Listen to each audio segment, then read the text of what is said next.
Now let me tell you something. Your body is not betraying you because you are old. It is often being asked to manage a food environment that changed faster than you did. Meals became softer, sweeter, more refined, more packaged, and easier to eat past fullness. Daily movement disappeared from the spaces between breakfast and supper. That does not make diabetes your fault. Age, family history, sleep, medicines, body composition, and many other things matter. But it does mean there is still a lever in your own kitchen. Researchers did find was that the older Okinawan generation, raised on a mostly plant-based, sweet potato-centered diet, had very low recorded rates of diabetes and other age-related illness compared with many modern populations. When Okinawan food patterns westernized, that advantage weakened. Today I will show you the old plate, the evidence behind it, and a safe first-week version that does not ask you to fast, throw away your medicine, or buy anything from me. In one published reconstruction of the traditional Okinawan diet, 69% of calories came from sweet potato. I will show you why that number does not mean you should fill 69% of your own plate with sweet potato. A stone declaration in Ogimi begins, "At 80, I am still a child. Near the end, I will tell you what that stone can teach us and what it cannot prove." The Okinawa Centenarian Study began in 1975. Later, I will separate what this long-running research actually observed from what internet legends added to it. And the most useful Okinawan phrase today may be hara hachibu, eat until you are about 8 parts full.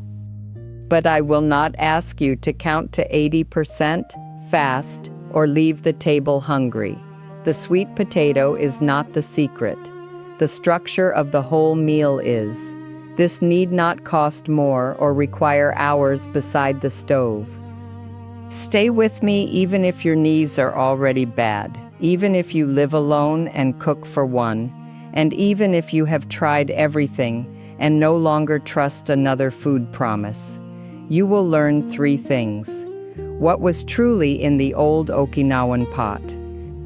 Why that pattern may support steadier energy and metabolic health, and how to make one modest supper this week with ordinary food at a pace your knees and your budget can manage. Near the end, I will show you the one mistake almost everyone over 60 makes with this: copying the historical food instead of the meal architecture. This is not medicine. This is what we did so that we needed less of it. Your doctor stays your doctor. Keep taking prescribed medicines and continue your screenings, vaccinations, and appointments exactly as advised. The quiet cost of confusion is not only a number on a future blood test. It is the afternoon when hunger sends you to the biscuit tin, followed by the heaviness that makes the garden or the walk feel farther away. It is losing confidence in an ordinary supper. Soon every potato looks guilty, and every package marked low-carb or diabetic-friendly looks necessary. Often, it is not necessary. A month of specialty bars and powders can cost as much as beans, oats, frozen vegetables, root vegetables, and several good suppers. That money belongs in your real life, in the grocery purse, in the garden box, in the envelope for visiting your grandchildren. Your body may handle glucose differently now. Muscle mass and daily movement often decline with age.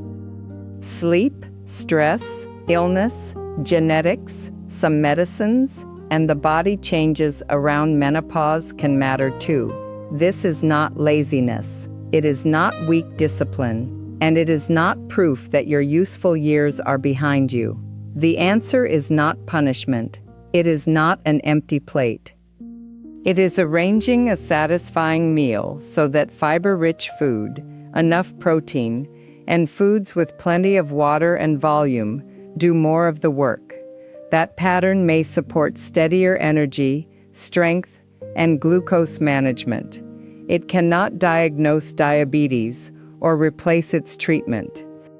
If you have unusual thirst, frequent urination, unexplained weight change, marked tiredness, blurred vision, or another new symptom, please speak with your clinician. Do not try to solve it alone with a sack of sweet potatoes. Even in Ogimi, the potato never wore a white coat. The one food pattern was not one food. It was a meal in which intact plants occupied most of the pot. In reconstructions of the traditional post-war Okinawan diet, sweet potato was the principal staple. Green and yellow vegetables were common. So were legumes and soy foods.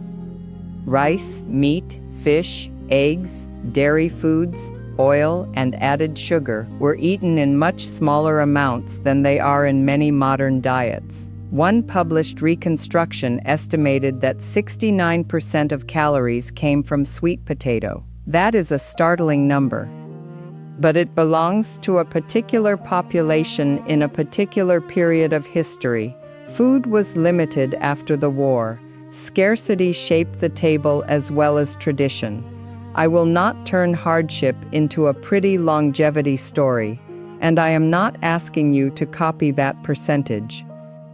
The useful lesson is not the number, it is the structure of the meal. Here is the first and strongest layer of evidence. This part is well studied. When fiber-rich whole plant foods replace some highly refined, energy-dense foods, the meal usually contains more water, more chewing, and more volume for its calories. It often takes longer to eat. It may feel satisfying without being as easy to overeat. Fiber also slows the digestion and absorption of carbohydrate. It supports bowel health. Beans bring both fiber and protein. Vegetables add volume and a wide range of nutrients. But protein matters more deliberately as you grow older. Muscle is precious. A historical diet should not be copied so mechanically that you become weak or undernourished. Old is not automatically ideal. Useful is useful. Now think of a sweet potato beside a sweetened biscuit or a bowl of refined cereal. All contain carbohydrate. Carbohydrate can raise blood glucose, but the sweet potato arrives with water, fiber, cellular structure, and the need to chew. The biscuit may arrive with refined flour, added fat, added sugar, and very little resistance between the packet and your second helping. This does not mean the sweet potato produces a flat glucose line. It does not. Variety matters, cooking matters, portion matters, what else is on the plate matters, your own body matters. Orange, white, yellow, and purple sweet potatoes can all fit. The purple Okinawan kind is not required. It does not possess village magic. An ordinary potato, beans, oats, barley, corn, or another intact staple familiar to your kitchen can carry the same broader idea. Cooling cooked starch may increase its resistant starch somewhat. That is interesting food science. It is not a diabetes treatment, and it does not guarantee a particular glucose response. If you use insulin, a sulfonylurea, or any medicine that can lower your blood sugar, do not make a large carbohydrate change on my say-so. Your readings and medicine may need professional review. Speak with your doctor, diabetes nurse, or pharmacist. Do not change or skip medicine because a meal looks healthy. The second layer of evidence is observational. Older Okinawans who kept more of the traditional pattern were documented with favorable health and longevity profiles. The island was also known for an exceptional concentration of very old women, many remaining active into advanced age. That is an association. It is not proof that sweet potato caused long life or eliminated diabetes. The old generation differed in many ways. Total energy intake was different. Daily movement was different. Smoking, healthcare, genetics, social connection, and the history of that generation all matter. Researchers can adjust for some differences. They cannot put an entire lifetime into a laboratory jar. Then there is tradition. Tradition can help you remember a sound practice, but it sits on a different shelf from a clinical trial. In Okinawa, you may hear nuchi gusui, meaning food is medicine, or food is medicine for life. I understand it as respect for the daily meal. The pot can support you day after day. But food is not prescribed medicine. You may also hear hara hachibu, stopping at about 8 parts of 10 full. It is not fasting. It is not a command to count calories or leave the table hungry. It is the old reminder to eat slowly enough to stop before uncomfortable fullness. I will show you the safe kitchen version later. A moai is a small circle of friends who carry each other through life. Ikigai is the reason you get up in the morning.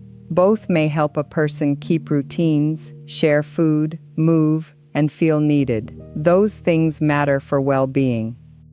They do not neutralize glucose. That is tradition and common sense with some modern support around social connection and purpose. It is not evidence that friendship can replace clinical care. A good neighbor may walk beside you to an appointment. She should not cancel it. Seaweed sometimes appeared at the Okinawan table, but it is optional. It is not a daily requirement. Iodine-rich seaweed can be a problem for someone with a thyroid condition, so that is a pharmacist conversation. Large or concentrated amounts of seaweed, turmeric, ginger, green tea, jasmine tea, and other herbal products may interact with blood thinners or other medicines. Even food-level use may need individual advice. I am not recommending extracts, powders, supplements, or high doses. Grapefruit-type citrus is not part of this plan because it interacts with many medicines. Follow the instructions from your pharmacist. Now, you may be thinking, Hannah, a diet with most of its energy from carbohydrate cannot possibly belong in a diabetes discussion. That is a fair objection. Carbohydrate raises blood glucose. The total amount matters. Your medication plan matters. Your individual response matters. I am not going to pretend this works the same for everyone. Some people do well with a lower carbohydrate eating pattern. Modern evidence does not establish one perfect ratio of carbohydrate, fat, and protein for every adult. A person using insulin may face a different decision from a person without diabetes. A frail woman with poor appetite may need a different plate from a strong woman who wants a lighter supper. But smaller is not zero. The distinction between carbohydrate sources still matters. A high carbohydrate pattern built mainly from intact roots, vegetables, and legumes is not metabolically identical to one built from sweet drinks, refined flour, and ultra-processed snacks. One brings fiber, water, structure, and nourishment. The other can deliver a large amount quickly, with little fullness, not carbohydrate innocence. Carbohydrate context. Imagine the old pot. Sweet potato sits among leaves, onions, squash, and beans. The meal must be chewed. It takes time. Now imagine a bottle of sweet drink with a soft, refined snack.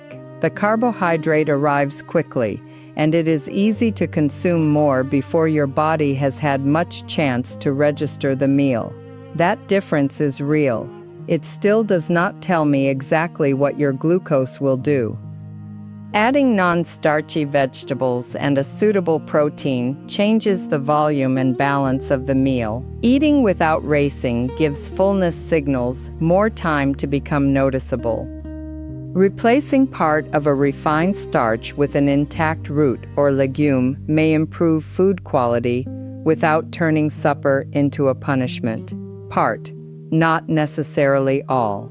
This is where modern evidence and the old kitchen meet most honestly. Modern research supports fiber-rich, minimally processed foods, adequate protein, and a sustainable pattern. The traditional Okinawan table gives us a concrete example of that architecture. It does not give you a universal prescription, and the architecture can travel. You do not need Okinawan soil. You do not need an expensive purple potato, cabbage from the freezer, carrots, beans from a tin, oats, barley, tofu, an ordinary potato, and the protein already familiar to you can all belong.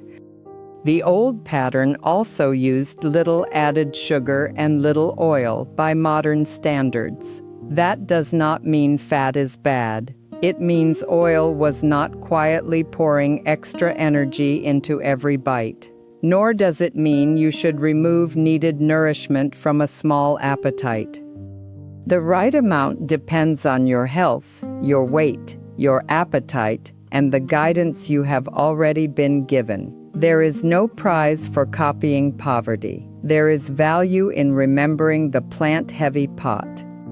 When intact plants occupy more of the meal, they can crowd out some food that is refined, quickly eaten, and easy to consume in large amounts. That may help with fullness and overall dietary quality. Over time, such a pattern is consistent with guidance for metabolic health. May help. Not guarantee. And if you already have diabetes, your response can be quite individual. A meter reading, when your clinician has asked you to take one, tells you more about your response than a photograph of an Okinawan field ever could. Monitor only as you have been directed.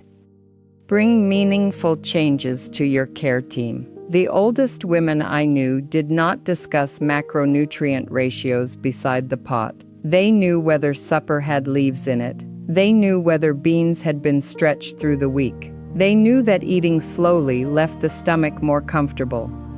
Their memory is texture, not proof. The proof must stand without them. Whole plant foods bring fiber and structure. Legumes bring useful protein and fiber. Adequate protein supports later life nutrition. Less refined meals are generally harder to swallow in a hurry and easier to build with satisfying volume. Observational Okinawan research gives us a promising historical pattern, not a single cause, so keep the principle close. Not one miraculous food, a repeatable kind of meal. I am not going to tell you anyone hid this from you. Something quieter happened. Convenience arrived, and kitchen knowledge slowly faded. I watched it across my own lifetime. First, the old pot still sat over the flame, sweet potatoes underneath, leaves and onions on top. A little tofu, beans, or fish when there was some. The path to the field was part of the day. Then white bread appeared more often, refined noodles, sweet drinks, processed meats, richer restaurant meals, food that could be opened and eaten quickly. Work changed, transport changed. The path to the field disappeared from many days. No one woke up intending to forget. A woman I remember would come home tired and choose a packaged supper because it was quick. She had work behind her and washing still to do. The packet made her evening easier. There is no shame in that. But when enough evenings changed, the shape of the old meal changed too. The roots and leaves became the side dish. Sometimes they vanished. I also want to be honest about the old table. The post-war food surveys came from years when food could be scarce. A low intake created by hardship is not a health program for you. I will not polish hunger until it looks like wisdom. What deserves keeping is the plant-heavy structure, not the deprivation. My island became its own receipt.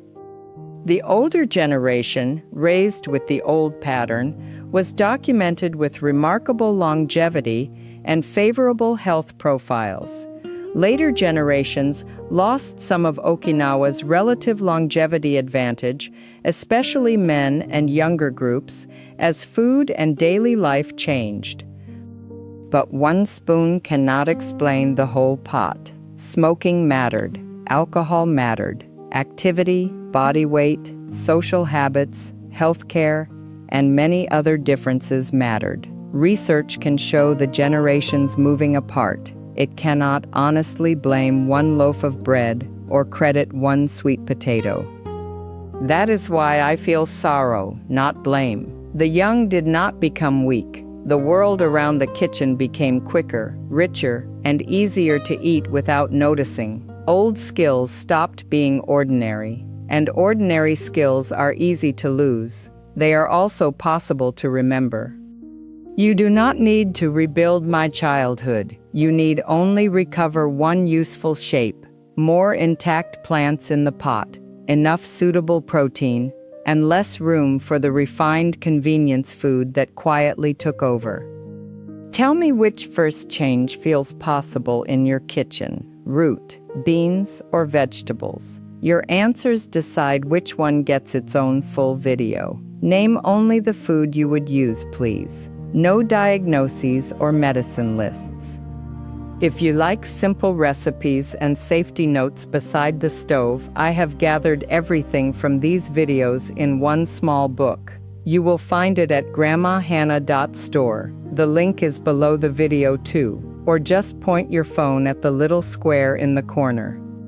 You do not need the book to begin. Because you stayed, here is the part I save for the person who stays. Do not copy the historical percentage. Copy the architecture. When practical, let about half of your eating space be non-starchy vegetables. Add a palm-sized or clinician-appropriate protein food: beans, tofu, fish, eggs, yogurt, poultry, or another familiar choice. Then begin with a fist-sized portion of an intact starch: sweet potato, ordinary potato, beans, corn, oats, barley, or another intact grain. This is a visual starting point. It is not an old Okinawan rule, and it is not right for everybody. Now we can settle that strange number. The 69% came from a particular post-war food system. Sweet potato was the overwhelming staple. It does not mean that 69% of your calories should come from sweet potato today. You may need more protein and more total nourishment than that historical diet provided. Begin by adding before subtracting. Add vegetables and suitable protein first. Then replace part, not necessarily all, of the refined starch. If you are frail, losing weight without trying, recovering from illness, managing kidney disease, restricting potassium or fluids, or following a prescribed nutrition plan, do not use this formula without personal guidance. Sweet potatoes and some beans can be high in potassium. Your clinician or dietitian's plan comes first. If your knees are already bad and you think none of this is for you, stay with me. This next part is specifically for you. The first change happens at the pot, not on a mountain path. If chewing, appetite, money, or standing at the stove is difficult, we make the plan softer, cheaper, and smaller. Here is the centerpiece I promised you. Do not copy the old percentage. Copy the architecture. Choose one familiar supper this week. Keep your usual protein. Add 1 extra handful of vegetables to the pot.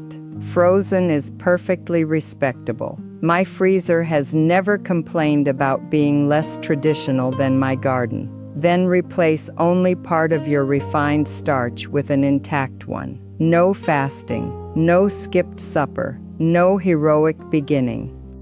You might start with half a medium sweet potato or a small fist-sized portion as part of a mixed meal. This amount is not a treatment, and it does not guarantee a particular glucose reading. It is simply a modest place to begin. Add about half a cup of beans if you tolerate them, or use another suitable protein. Tofu, fish, egg, yogurt, poultry, or your familiar choice can fit. In later life, adequate protein matters. If raw vegetables are hard to chew, cook them until tender. Soup counts. Soft cabbage counts.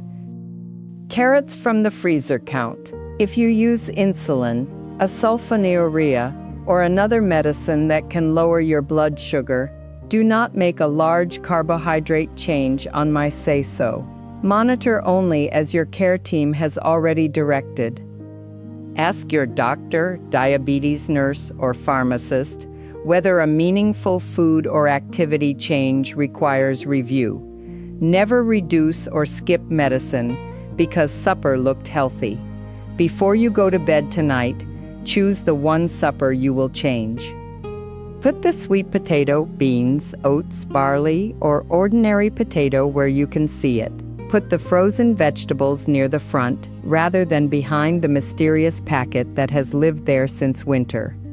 For a low-cost pot, try cabbage, carrots, onions, and rinsed canned beans with no added sugar. If sodium is a concern, compare labels and follow the sodium target your clinician gave you. Store-brand tofu, frozen spinach, oats, barley, and ordinary potatoes can all do useful work. You do not need a purple Okinawan sweet potato if you have kidney disease or have been told to limit potassium, phosphorus, sodium, or fluid. Do not make internet substitutions. Sweet potatoes, beans, and some vegetables may not fit your personal plan. Ask your renal dietitian or clinician. Their guidance outranks my kitchen. Now we come to Hara Hachibu. Place your first modest serving on the plate. Sit down, eat without racing. Then pause for 5 or 10 quiet minutes before deciding about seconds. 8 parts full is not a meter inside your stomach. You do not need to calculate 80%. It means leaving room for comfort rather than eating until your waistband begins negotiations. But if you are frail, have poor appetite, are losing weight without trying, or have a prescribed nutrition plan, your goal is adequate nourishment, not a smaller plate. Do not use Hara Hachibu to restrict food or to go hungry. After one suitable meal, try 5 minutes of gentle movement. Use a safe, level path. Begin smaller than feels necessary. Before bed tonight, put your walking shoes by the door if the doorway and path are safe. If your knees argue with you, do it sitting down. Gently march your feet beside a sturdy counter or from a stable chair. If standing feels secure, move indoors near the counter. Wear proper shoes and use the walking aid already recommended for you. Balance trouble or fall risk means seated movement may be the wiser choice. A clinician or physical therapist can help you choose safely. If you have a heart condition, new pain, dizziness, or breathlessness beyond what is usual for you, speak with your doctor before beginning. Stop if concerning symptoms appear and seek appropriate help. Studies suggest that light movement after a meal may help reduce the rise in glucose after eating, but 5 minutes is a habit-sized beginning, not a promised result. Here are 3 simple suppers. For the first, Keep your familiar protein. Add cooked cabbage and carrots. Have half a sweet potato alongside a smaller amount of your usual starch. For the second, make bean and vegetable soup. Add another suitable protein if you need it for adequate nourishment. If beans upset your stomach, begin with less, or choose tofu, egg, fish, poultry, yogurt, or another food that suits you. For the third, use tofu, fish, egg, poultry, or your usual protein, with 2 cooked vegetables and a modest serving of potato, corn, barley, oats, or another intact starch. These are templates, not treatment menus. Your carbohydrate needs are your own. Your medicines are your own. Change one supper first. Add before you subtract. Eat slowly, then move for 5 gentle minutes if it is safe. That is enough for the first week. Small enough to repeat is better than impressive enough to abandon. Here is what we can actually point to.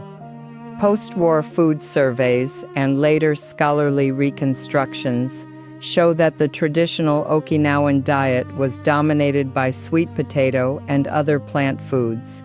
Added sugar, oil, meat, and dairy were limited. This describes a population in a particular time of hardship.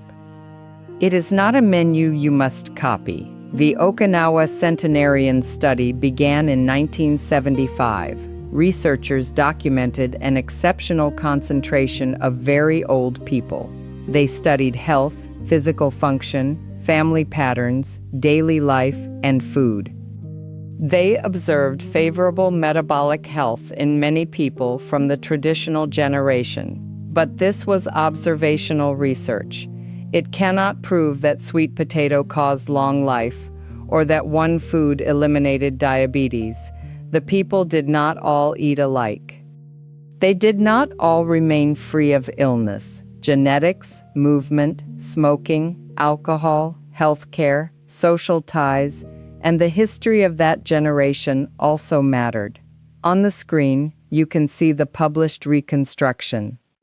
Sweet potatoes supplied an estimated 69% of calories in that historical diet. Please notice the date and the whole distribution. This is a population average, not an individual prescription. You may later find a headline saying, "The Okinawan diet was nearly 70% carbohydrate." That is broadly consistent with the reconstruction, but it leaves out what the carbohydrate was. Mostly intact roots, vegetables, and legumes are not the same food pattern as sweet drinks, refined flour, and packaged snacks. You will also see a second-sourced graph showing that Okinawa's relative longevity advantage weakened in later generations as food and daily life changed. That is an association, not proof of one cause. So the honest conclusion is modest. The old pattern agrees with modern evidence favoring minimally processed, fiber-rich plant foods. It offers no guarantee. If you already have diabetes, this pattern may be something to discuss and adapt. It is not a treatment replacement. Your doctor stays your doctor. Many people notice first that a mixed meal feels more satisfying and easier to repeat. Any medical change belongs to proper testing and your clinical team. The old Okinawan lesson is not that one sweet potato defeats diabetes. It does not. The lesson is that an intact plant-heavy meal can crowd out some of the refined, energy-dense convenience food that quietly took over the plate. That is the pattern. At one meal this week, begin by add vegetables, add a suitable protein, then replace part of the refined starch with an intact root, beans, or an intact grain. Part of it, not necessarily all of it. Eat slowly enough to notice when comfort arrives. Begin smaller than feels necessary. A supper you can repeat is more useful than a perfect plate you make once and resent forever. And please remember the stone declaration in Ogimi. It begins, "At 80, I am still a child."